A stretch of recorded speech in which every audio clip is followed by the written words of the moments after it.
News channel पर जो भी वक्ता ने कहा वो उसकी अपनी राय है, जिसकी पुष्टि नेशन न्यूज़ क्या लगता है कि मतलब इस तरीके की जो वर्तमान सरकार है ऐसे पेच फेंकती है, ऐसे पेत्र फेंकती है कि बहुजन लोगों को परेशान करने का काम करती है, और बाबा साहब की मूर्ति हटाने का इनका क्या तात्पर्य है?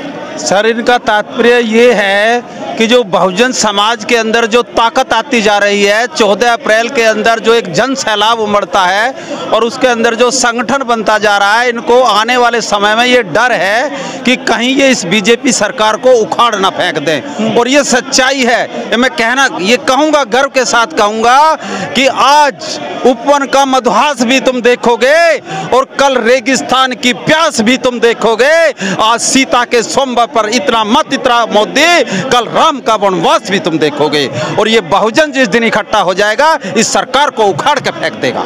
ये ताकत वो समय कब आएगा सर? बहुजन इकट्ठा होगा, जब इकट्ठा होने की बात आती है तो वो इधर उधर भटक जाता है। आया था ना आपको सर, आम जब चुनाव आए, आम चुनाव के अंदर बहुजन सब इधर से उधर हुआ ना, तितर बितर। बहुजन इकट्ठा होने का कारण क्या है कि हमारी जो पार्टी है, जो बहुजन समाज पार्टी है, उसकी जो माननीय मायावती जी हैं, वो इस समय जो राजनीति की हवा है, उस हवा को नहीं पहचान पा रही है। आज का समय गठबंधन की राजनीति का है, अकेले चलने की राजनीति का नहीं है। अगर मायावती इस गठबंधन के साथ होती तो मोदी के फरिश्ते भी दूर दूर तक नजर नहीं आते। इस पार्लियामेंट के अंदर, पार्लियामेंट जो है बहुजनों की है, 85% हम लोग हैं। ये हम लोगों को, जो हमारा जो हेडलाइट लोग हैं, जो पढ़े लिखे लोग हैं, उनको गांव-गांव जाकर इस समाज को जगाना पड़ेगा। शिषपाल जी बहुत अच्छी बात करी कि मायावती जी हवा को रुख नहीं पहचान रही हैं। मानते हैं हवा को रुख नहीं पहचान रही हैं, लेकिन जो 131 मेंबर पार्लियामेंट जीत कर आए हैं, गठबंधन से जीत कर आए हैं, उन्होंने तो अभी तक कोई आवाज नहीं उठाई ना। बाबा साहब उठाई है। जो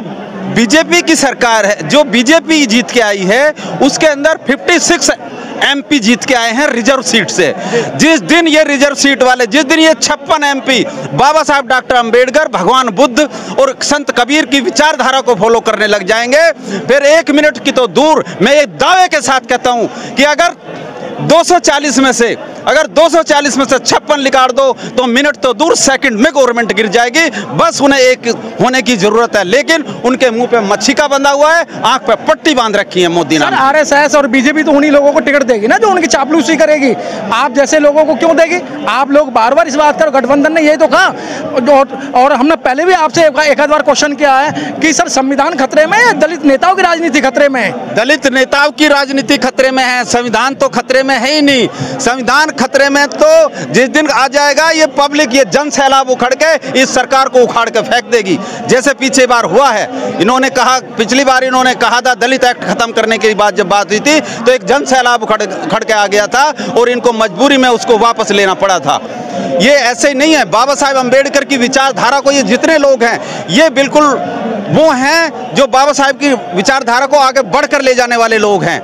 ये बिल्कुल वो है जो हेडलाइट है समाज की। तो शिषपाल जी क्या लगता है कि आपको आपके आंदोलन से मूर्ति वहीं लगाई जाएंगी? क्योंकि मोदी सरकार ने अभी तक जो भी फैसले लिए हैं ना, पीछे हटने का काम नहीं करा है। आप कह रहे हैं एट्रोसिटी वाले मामले में सुप्रीम कोर्ट ने किस तरीके की गाइडलाइन दे दी?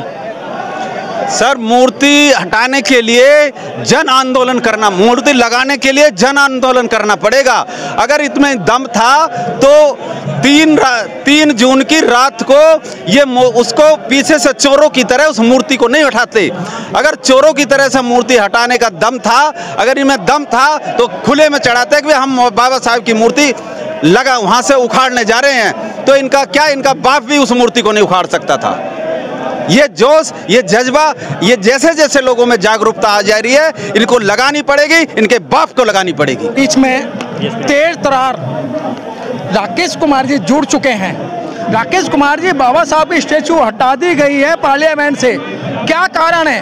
क्योंकि बाबा साहब की स्टैचू से वर्तमान सरकार को इतना डर लगता है। देखो, मैं आपसे कहना चाहूँगा, जब परम पूज्य बाबा साहब जीवित थे और आज बाबा साहब का देहांत हो चुका है, तो उनकी घृणा आज इनके स्टैचू से कितनी है। तब बाबा साहब जीवित थे तो बाबा साहब से कितनी घृणा करते होंगे ये लोग। ये जी, क्योंकि ये देश लोकतंत्र देश है और ये देश संविधान से चलता है और ये संविधान भारत का जो धर्मनिरपेक्ष जो सबको जीने का अधिकार दिया है, ये सब बाबा साहब की देन है। तो इनकी मनसा शुरू से खराब रही है बाबा साहब के प्रति, जो क्लियर नहीं है।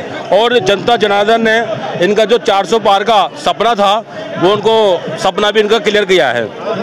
तो क्या लगता है कि मतलब इस तरीके की ये थर्मामीटर लगाकर चेक करते हैं कि ये दलित समाज के लोग जिंदा हैं मुर्दा हैं?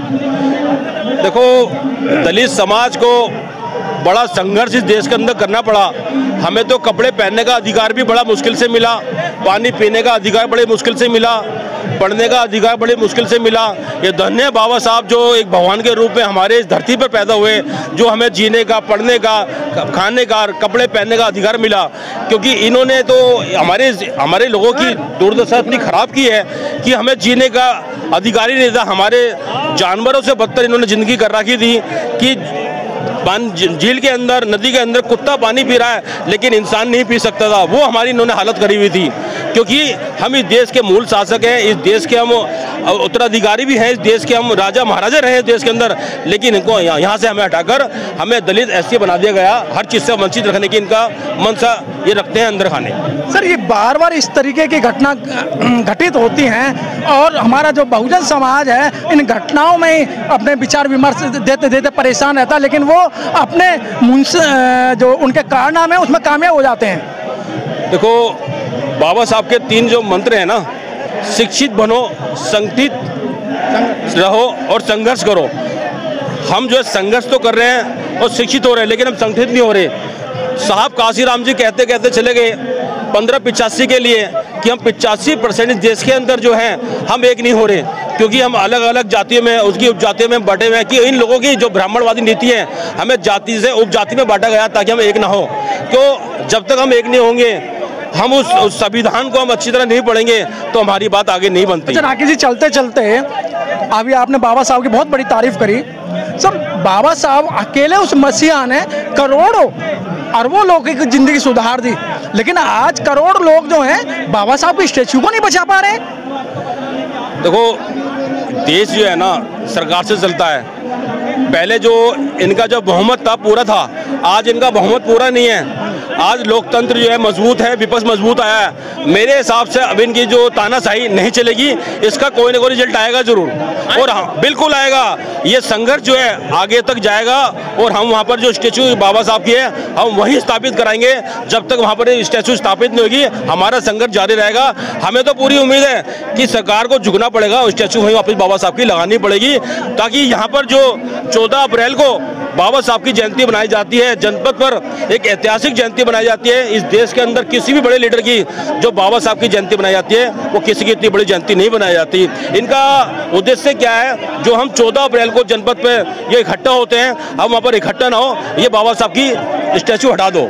इनकी मनसा कुछ और है। सर, सरकार के मनसा है कि बाबा साहब के नाम को मिटा दें, लेकिन आप लोग बाबा साहब के नाम को बरकरार रखना चाहते हैं। बिल्कुल, हम जो है बाबा साहब तो हमारे मसीहा हैं, हमें जीवन दान देने वाले हैं। वो उनकी तो हम अपने एक खून का कतरा ही बहा देंगे तो भी हम पूरा नहीं कर पाएंगे। बाबा साहब तो हमारे भगवान हैं और इस संविधान को बचाने के लिए हम अपनी हर कुर्बानी देने को तैयार है, हर युद्ध कुर्बानी देने को तैयार है। इस देश में संघर्ष होगा और संघर्ष चलता रहेगा। ठीक है सर, बहुत बहुत धन्यवाद।